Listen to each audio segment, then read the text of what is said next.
Okay. I'm trying to do a walk around in the car. It's raining out today, so I can't take the car outside.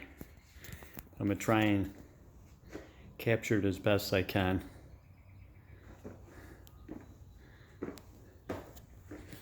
I did replace the bumper fillers last year.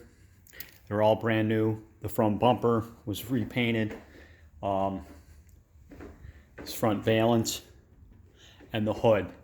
The only reason I did that was it was starting to show its age, and it had rock chips in it, stuff where bugs had gotten on the paint and damaged it, and it was just one of those things you just had to do it because it was starting to kind of affect the looks of the car a little bit. And I also bought the GNX wheels right after I purchased the car, so they probably have about 1,000 miles on it. They're in excellent shape. The wheels and the tires got plenty of tread life left. I'm going to do some close-ups for you here in a minute.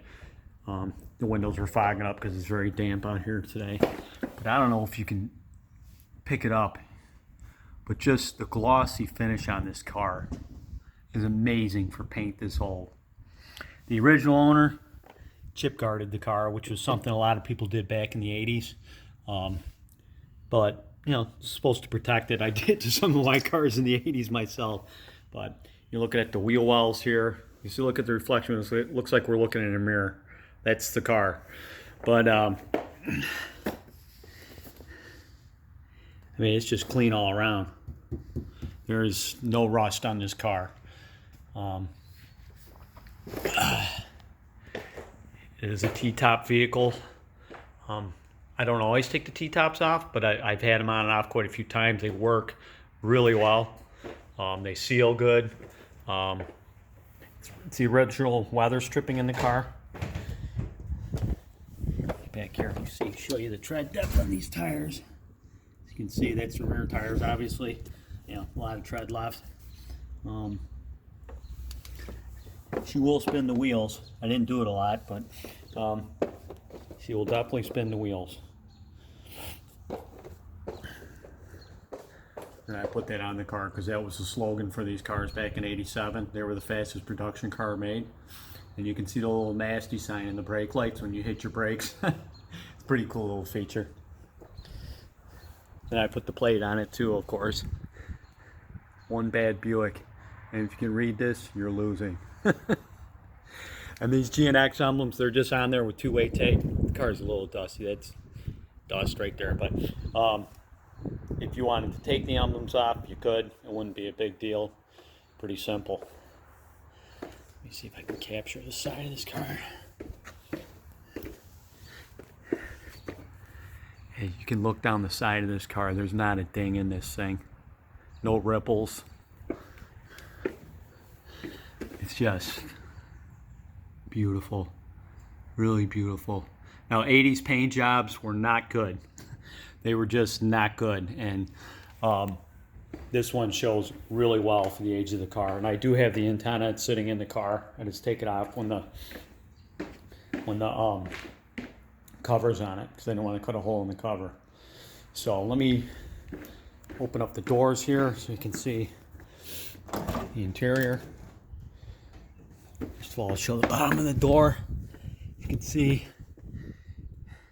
a little bit of tiny surface rust here, but none of this stuff. I mean, there's no rot in this car. None whatsoever. This is like where the drain holes are for the car. And if you look here, you can see inside the door well. It's all super clean. All the way down. Both sides are like this. Here's the rockers.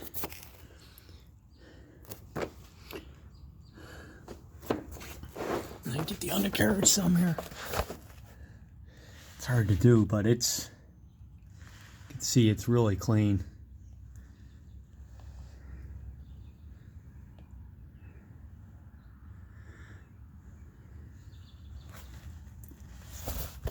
For a 30-some-year-old car, it's had no restoration done to it. It's nice.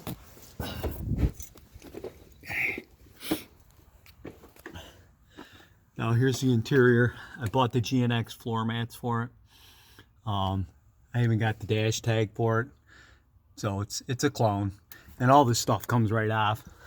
The GNX horn button. The car came with a factory alarm system. It's power windows, power locks, air conditioning, cruise control. But the interior, look at these seats.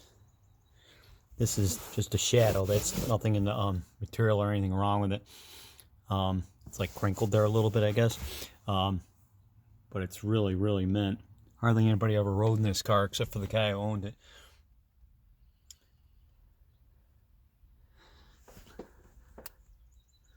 It's that velour material, so it kind of gets, velour. If you rub it in a certain direction, it'll change the look of it, and that's what you're seeing a little bit there with the car.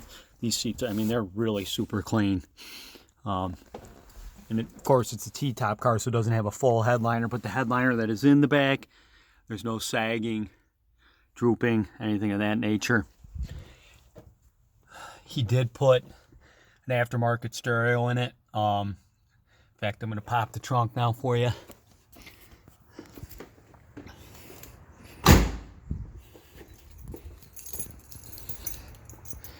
See the inside of the trunk lid.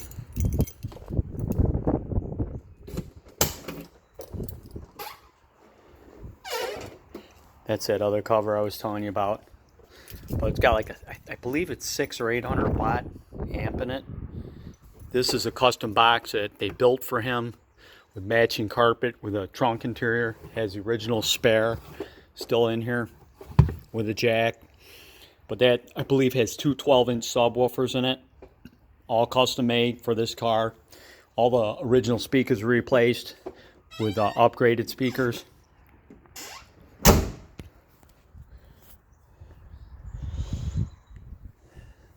So what I'm going to do now is I'm going to do a cold startup.